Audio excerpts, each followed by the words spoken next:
नमस्कार, मेरा नाम प्रशांत है और आप देखना शुरू कर चुके हैं डेली लाइन का न्यूज़ फाइल मॉर्निंग बुलेटिन। आज की बड़ी खबरों पर बात करें उससे पहले एक नज़र डाल लेते हैं कल की बड़ी खबरों पर। एक ब्रीफ समझ लेते हैं। 5 सितंबर को 6 राज्यों में 7 सीटों पर हुए उपचुनाव के नतीजे कल आ चुके हैं। इनमें से त्रिपुरा की 2 सीटों पर, उत्तराखंड की 1 सीट पर भारतीय जनता पार्टी ने जीत दर्ज की। वहीं यूपी की मऊ जिले की घोसी सीट पर समाजवादी पार्टी ने जीत दर्ज की है। इसके अलावा यूरोप दौरे पर चल रहे राहुल गांधी ने ब्रसेल्स में एक बड़ा बयान दिया। उन्होंने कहा कि भारत में इस वक्त महात्मा गांधी और नाथूराम गोडसे के विजन को लेकर के लड़ाई है। लोकतंत्र और संस्थानों पर हमला हो रहा है और हिंसा और भेदभाव बढ़ा है। वहीं G20 सम्मेलन में शामिल होने के लिए कई विदेशी मेहमान राजधानी दिल्ली पहुंच चुके हैं। चलिए शुरू करते हैं आज की बड़ी खबरों का सिलसिला। और आज की सबसे पहली बड़ी खबर है G20 सम्मेलन से जुड़ी हुई। आज से राजधानी दिल्ली में G20 शिखर सम्मेलन की शुरुआत हो चुकी है। प्रधानमंत्री नरेंद्र मोदी G20 स्थल पर मंडपम में मौजूद हैं। G20 के आयोजन स्थल पर सदस्य देशों के राष्ट्राध्यक्षों के पहुंचने का सिलसिला भी लगातार जारी है। इन सभी को प्रधानमंत्री नरेंद्र मोदी खुद रिसीव कर रहे हैं। शिखर सम्मेलन की शुरुआत फोटो सेशन के साथ हुई। G20 समिट में जर्मनी के चांसलर ओलाफ शोल्ज और सऊदी क्राउन प्रिंस मोहम्मद बिन सलमान भी मौजूद हैं। वहीं कल देर शाम भारत आए अमेरिकी राष्ट्रपति प्रेसिडेंट बाइडेन एयरपोर्ट से सीधे प्रधानमंत्री नरेंद्र मोदी से मिलने उनके सरकारी आवास पर पहुंचे। दोनों नेताओं के बीच करीब 1 घंटे तक बातचीत चली। चलिए अब आपको बताते हैं कि यह खबर आपके लिए जरूरी क्यों है, अहमियत क्यों रखती है। क्योंकि इस बार G20 समिट की अध्यक्षता हमारा भारत कर रहा है और यह पहली बार है कि इतने बड़े स्तर पर ग्लोबल लीडर्स राजधानी दिल्ली पहुंचे हैं।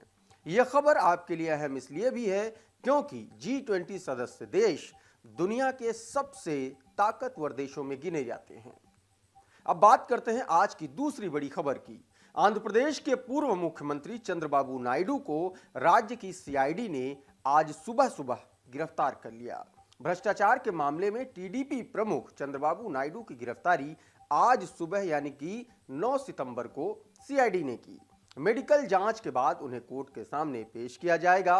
चंद्रबाबू नायडू के साथ ही उनके बेटे नारा लोकेश को भी पुलिस ने पूर्वी गोदावरी जिले से हिरासत में लिया है।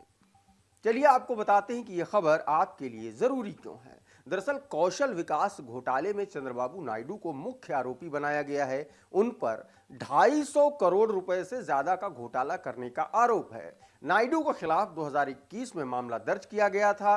वहीं इस मामले में पुलिस अधिकारियों ने चंद्रबाबू नायडू के वकीलों को आंध्र प्रदेश हाईकोर्ट द्वारा जारी FIR समेत अन्य आदेशों की कॉपी भी भेज दी है। और अब बात करते हैं आज की अगली बड़ी खबर की। आज की अगली बड़ी खबर अफ्रीकी देश मोरक्को से जुड़ी हुई है। मोरक्को में आज सुबह सुबह भूकंप ने भीषण तबाही मचा दी। यहां धरती में हुए कंपन के बाद कई इमारतें अचानक ताश के पत्तों की तरह बिखर गईं, जिसमें 296 लोगों की दर्दनाक मौत हो गई। भूकंप की तीव्रता 6.8 बताई जा रही है। रेस्क्यू ऑपरेशन जारी है। मरने वालों का आंकड़ा और भी बढ़ सकता है। जानकारी के मुताबिक भूकंप का केंद्र मोरक्को के मराकेश शहर से करीब 70 किलोमीटर दूर था। बता दें कि भूकंप इतना जोरदार था कि उसका असर मराकेश से करीब 350 किलोमीटर दूर राजधानी रबात में भी महसूस किया गया। भारतीय समय के मुताबिक भूकंप करीब सुबह 3:41 पर आया। मोरक्को में आए भूकंप को लेकर प्रधानमंत्री नरेंद्र मोदी ने भी शोक जताया है। उन्होंने X पर दुख जताते हुए लिखा, मोरक्को में भूकंप के कारण हुई जान माल की हानि से अत्यंत दुख हुआ है। चलिए आपको बताते हैं कि यह खबर आपके लिए अहम क्यों है। दरअसल संयुक्त राज्य भूवैज्ञानिक सर्वेक्षण के मुताबिक उत्तरी अफ्रीका में आया यह भूकंप 120 सालों में सबसे शक्तिशाली भूकंप है।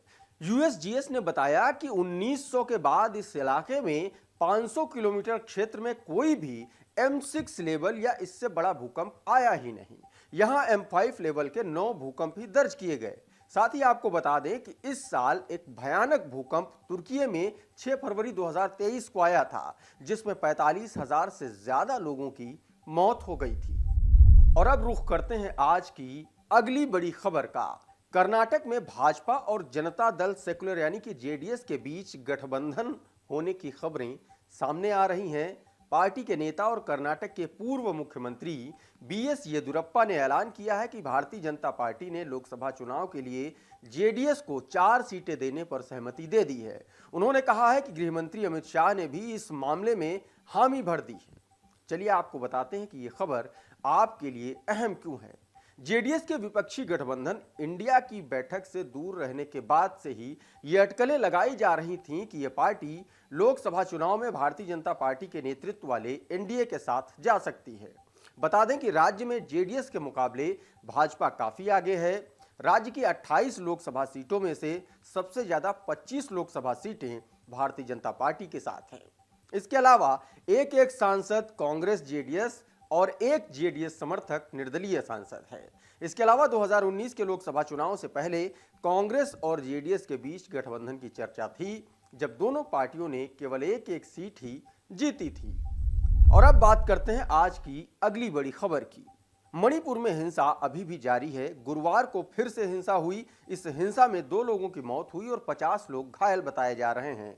जानकारी के मुताबिक सेना की वर्दी पहने कुछ लोगों ने एक समुदाय पर हमला कर दिया, जिसके बाद हिंसा भड़क उठी। बता दें कि केंद्र सरकार ने मणिपुर में हिंसा पर काबू पाने के लिए 2000 जवानों को फिर से तैनात किया है। और अब आपको बताते हैं कि ये खबर आपके लिए जरूरी क्यों है, अहम क्यों है। तो दरअसल मणिपुर में कुकी और मैतेई समुदाय के बीच में 3 मई से हिंसा लगातार जारी है और इस हिंसा में अब तक 160 से ज्यादा लोगों की मौत हो चुकी है। केंद्र ने सुप्रीम कोर्ट में बताया है कि मणिपुर में 6523 एफआईआर दर्ज की गई हैं। इनमें से 19 केस ऐसे हैं जो महिलाओं और बच्चों के खिलाफ हिंसा से जुड़े हैं। राज्य में हुई हिंसा के मामलों की जांच सीबीआई के 53 अफसर कर रहे हैं। इसमें 29 महिलाएं भी शामिल हैं। और अब बात करते हैं आज की अगली और आखिरी बड़ी खबर की। यह खबर उत्तर प्रदेश से जुड़ी हुई है। उत्तर प्रदेश के वाराणसी में ज्ञानवापी परिसर में एएसआई आज से सर्वे दोबारा शुरू कर रहा है। एएसआई ने कोर्ट से 8 हफ्तों का समय मांगा था, जिस पर कोर्ट ने एएसआई को ज्ञानवापी परिसर का सर्वे करने के लिए 4 हफ्ते का समय और दिया है और 6 अक्टूबर तक का सर्वे रिपोर्ट मांगी है। दरअसल मुस्लिम पक्ष सर्वे को बार बार रोक रहा था, उसमें अवरोध पैदा कर रहा था। उसका कहना था कि एएसआई को 2 सितंबर तक ही सर्वे की रिपोर्ट जमा करने का समय दिया गया था। और अब आपको बताते हैं कि यह खबर आपके लिए अहम क्यों है। दरअसल काशी विश्वनाथ ज्ञानवापी केस में 1991 में वाराणसी कोर्ट में पहला मुकदमा दाखिल हुआ था, जिसमें ज्ञानवापी परिसर में पूजा करने की इजाजत मांगी गई थी। मस्जिद कमेटी इसके खिलाफ हाईकोर्ट पहुंची। 1993 में इलाहाबाद हाईकोर्ट ने यथास्थिति रखने का आदेश दे दिया, जिसके बाद साल 2019 में वाराणसी कोर्ट में फिर से इस मामले में सुनवाई शुरू हुई, जो अभी तक जारी है। न्यूज फाइल के इस बुलेटिन में फिलहाल इतना ही। आपको कैसा लगा ये बुलेटिन, ये वीडियो आपको कैसा लगा, हमें कमेंट करके जरूर बताइए। अगर ये वीडियो आपको पसंद आया हो तो इसको लाइक और शेयर कर दीजिए। अगर हमारे चैनल पर आप नए हैं तो हमारे चैनल को आप सब्सक्राइब कर लीजिए। ये वीडियो अगर आप हमारे फेसबुक पेज पर देख रहे हैं तो हमें फॉलो कर लीजिए। हमारे प्लेटफॉर्म का नाम है डेली लाइन।